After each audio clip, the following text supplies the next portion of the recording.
हरिओम. आज शनिवार 27 डिसेंबर 2025.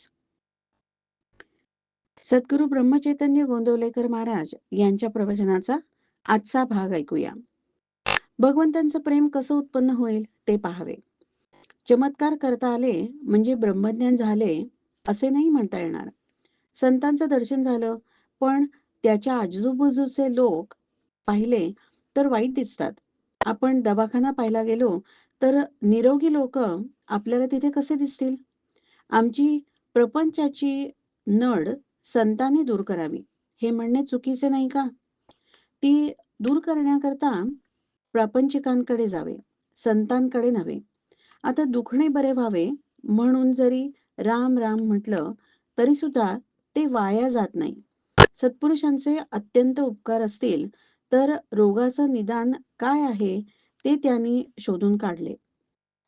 आपल्याला हवेपणाचा रोग झाला आहे. हवे नको पण जिथे आहे तिथे समाधान नाही हे खास. आपल्या भजन पूजनाचा हेतू कोणता असेल तो समजून भजन पूजन करा म्हणजे झालं. आज भगवंत हवा असे म्हणणारे लोक थोडेच आहेत आणि ज्यांना भगवंत हवा असतो तो भगवंतासाठी नको असतो. तो त्यांच्या प्रपंचासाठी हवा असतो. ज्याला भगवंताकरताच भगवंत हवा त्याला समाधान खास मिळेल.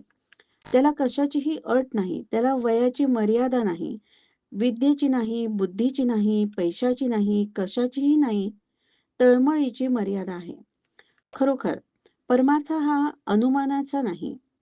आपण नुसते बोलतो, कृती काहीच करीत नाही, म्हणून तो आपल्या आवाक्या बाहेर आहे असे आपल्याला वाटतं. न करायला सबबी पुष्कळ सांगता येतात. अर्जुनाला भगवंतानी युद्धाला उभा राहा म्हणून सांगितलं. अर्जुन सबबी सांगू लागला. देवाला फार वाईट वाटलं. देहबुद्धीमुळे, अभिमानामुळे भगवंतांच्या आज्ञेला सबबी येतात.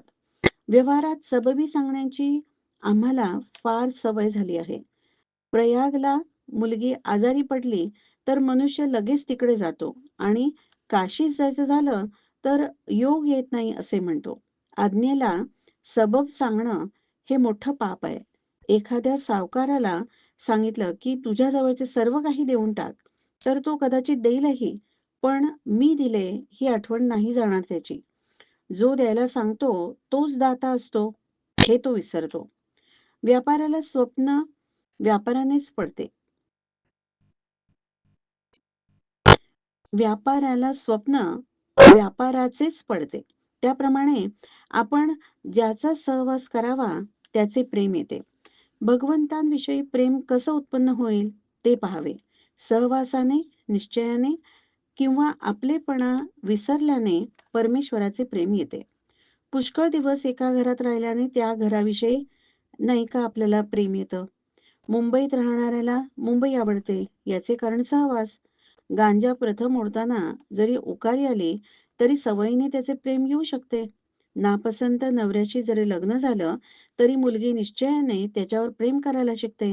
म्हणजेच प्रेम निश्चयाने येऊ शकतं. राम आपल्या हृदयात आहे ही भावना ठेवूया.